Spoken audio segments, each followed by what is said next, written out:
Olá, estudantes! Vamos iniciar hoje mais uma jornada em prol do conhecimento. Hoje nós vamos falar, sobre planejamento e avaliação da aprendizagem. Esses temas são caros, para nós educadores, são temas que ainda requerem muitos estudos e vocês vão entender no decorrer das aulas os motivos de requererem tantos estudos. Então, o nosso tema nesse primeiro vídeo será o planejamento escolar, desafios e perspectivas. A maioria das pessoas não planeja fracassar, fracassa por não planejar. Essa é uma frase de John Beckley, que vai dizer o seguinte, que a importância do planejamento é reduzir os possíveis erros. O planejamento é manter o foco, uma direção de onde se quer chegar. Para ele, quando não se faz um planejamento, dificilmente chegaremos ao local estabelecido. Isso quando chegamos, levamos muito mais tempo do que deveríamos. Então, por isso que ele fala que a maioria das pessoas planejam não fracassar e fracassam por não ter um planejamento tão eficaz. Mas o que é o planejamento? Segundo o Libânio, ele vai trazer uma definição que eu acho bem pertinente, que é: o planejamento escolar é uma atividade que orienta a tomada de decisões da escola e dos professores em relação às situações docentes de ensino e aprendizagem, tendo em vista alcançar os melhores resultados possíveis. Ou seja, Libânio ele vai estruturar a sua definição de planejamento escolar no quesito ensino e aprendizagem. Para ele, o ensino ele está relacionado à aprendizagem, e quando o ensino não é eficiente, o ensino não é bem planejado, a aprendizagem ela vai sofrer. Caso haja aprendizagem, essa aprendizagem será com inúmeras deficiências. Porém, quando nós vamos elaborar o planejamento, nós temos que pensar em algumas questões. Quais são essas questões, Estelina? Primeiro, o que fazer? Como fazer esse planejamento? Para que fazer o planejamento? E quando que fazer esse planejamento? Essas 4 questões, elas são importantíssimas para nortear, a questão do planejamento na sua elaboração. E aí vem aquela questão, aquelas interrogações, quando a gente é estudante. Por que planejar? Porque esse planejamento ele vai surgir da necessidade de estabelecer metas e objetivos que a escola deseja alcançar. Vamos usar o seguinte exemplo.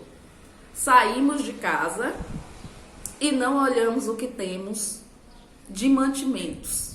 Vamos ao mercado, não olhamos e chega lá, olha, eu quero comprar isso. Vai comprando uma série de coisas. Quando chega em casa, o que aconteceu? Comprou muitos produtos que já tinha e alguns produtos que ficou de fora. E esses produtos, de fato, estavam faltando. Então, o que esse exemplo tem a dizer? Acontece a mesma coisa na escola. Se nós não planejamos, podemos estar abordando questões em demasia e deixando outras sem serem discutidas da mesma forma que as repetidas. Ou seja, também, quando a escola não estabelece seus objetivos e metas, ela vai seguir um caminho muito maior do que se ela estabelecesse metas e objetivos. Ela cumpriria em um menor tempo. Por que isso, Estelina? Porque quando as escolas hoje, até como nós vimos na disciplina passada da LDB, com a LDB, que foi a política educacional, hoje nós temos documentos que eles cobram da escola. Quais são, por exemplo, a BNCC vai cobrar o que da escola? Que tais habilidades sejam, competências e habilidades sejam desenvolvidas a partir de determinadas séries, conteúdos, certo? Então, se eu não estabeleço dentro da escola quais são os conteúdos a serem trabalhados e como esses conteúdos podem alcançar essas metas ou essas habilidades e competências, dificilmente eu vou cumpri-las, porque eu não planejei, eu não fiz aquele planejamento para chegar a essas metas, a essas habilidades e competências, que é essa exigência da BNCC. E aí a gente pensa, a BNCC ela está relacionada também com o Plano Nacional de Educação, PNE.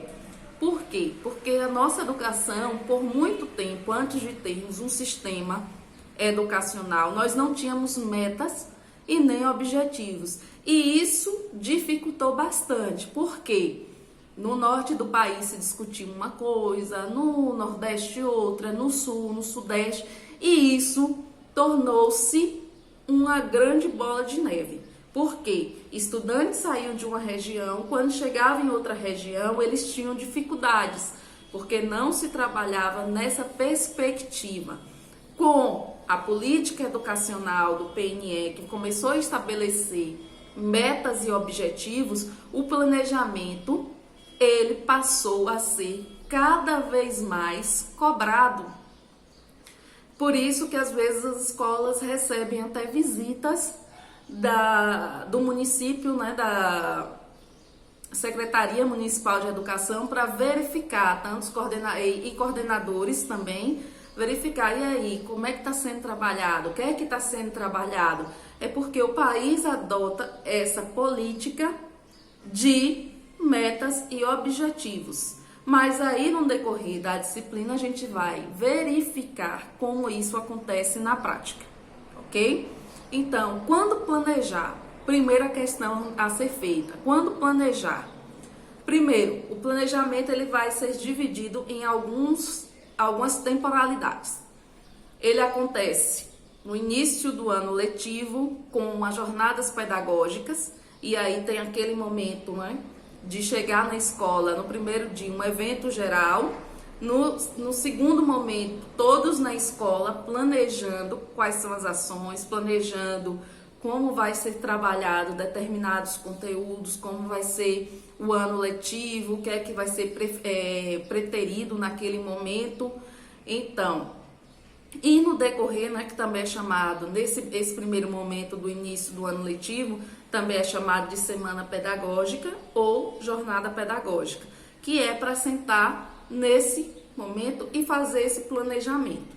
No segundo momento, nós vamos ter os ACs, né, que são aquelas atividades que os professores se reúnem um dia na semana para elaborar o seu planejamento e também fazer o seu replanejamento. Ele planeja um dia por semana, ele pode fazer o seu plano de aula, o plano das atividades que ele deseja desenvolver, e aí na semana seguinte, em algumas escolas com a presença do coordenador pedagógico, que vai pensar, poxa, será que eu cumpri? Quais foram os problemas que eu tive no meu planejamento inicial? E aí ele faz um replanejamento, ou seja, o planejamento, para ser eficiente, ele é feito, avaliado, refeito. Não existe um planejamento que inicia no início ou que começa no início do ano e ele não é revisto.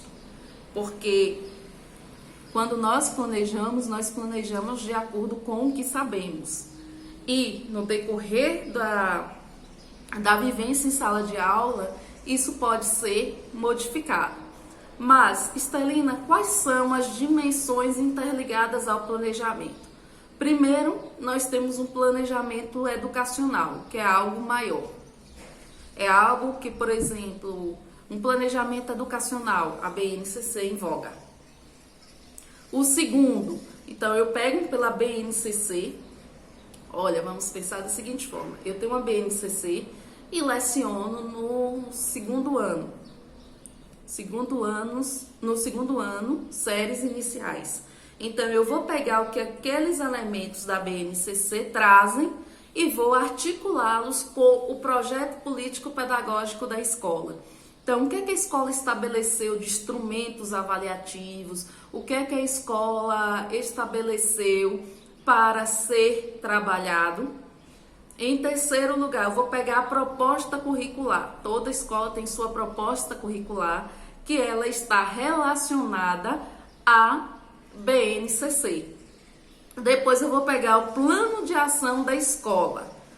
Eu pego o plano de ação da escola, eu vejo quais são as ações que a escola pretende desenvolver e como esse planejamento pode estar articulado com essas ações que a escola vai desenvolver.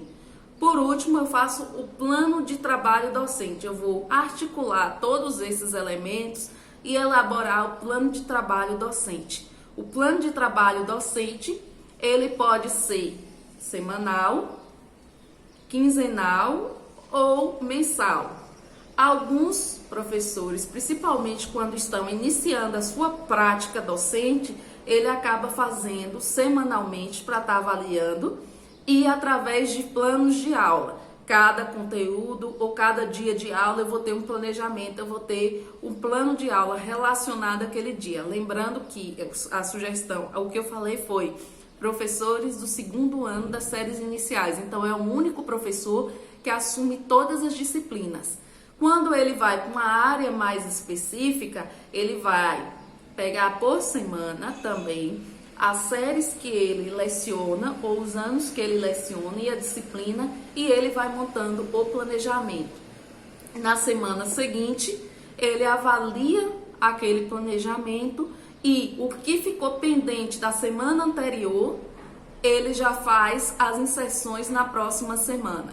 Então, o planejamento, às vezes a gente faz um planejamento que ele é muito denso e quando vai para o contexto da sala de aula, verificamos que aquele planejamento, ele tem muito mais coisas, eu coloquei muito mais elementos, muito mais situações do que de fato eu consegui avançar. E isso vai pela própria dinâmica da sala de aula.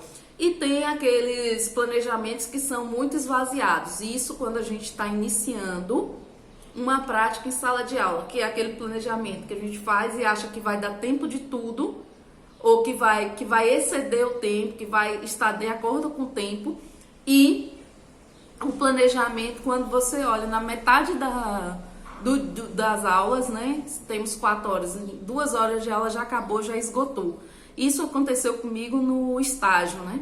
A gente fazia os planejamentos das atividades. Quando nós chegamos na educação infantil, pela falta de experiência, por não saber lidar com aquela seriação, nós percebemos que o nosso planejamento, o que tínhamos feito para uma semana, foi em um dia. Ou seja, foi um planejamento que a gente conhecia um pouco da realidade, mas não vivenciávamos essa realidade.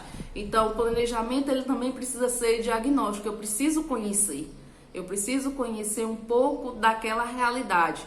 No início do ano, nós temos o aparato de uma semana pedagógica, da jornada pedagógica, que vai nos dar esse subsídio. E posteriormente esse planejamento ele vai ficando mais simplificado, mais fácil, porque eu já conheço a dinâmica da sala de aula, eu já conheço quem são os estudantes que estão ali. Então, vamos pensar o planejamento. Quanto mais eu conheço o público com quem eu estou trabalhando, o planejamento ele acaba sendo mais eficiente, porque eu sei quem é esse público e eu sei o tempo que esse público me responde em relação ao que eu estou trabalhando em sala de aula. No próximo vídeo a gente continua com a parte do planejamento.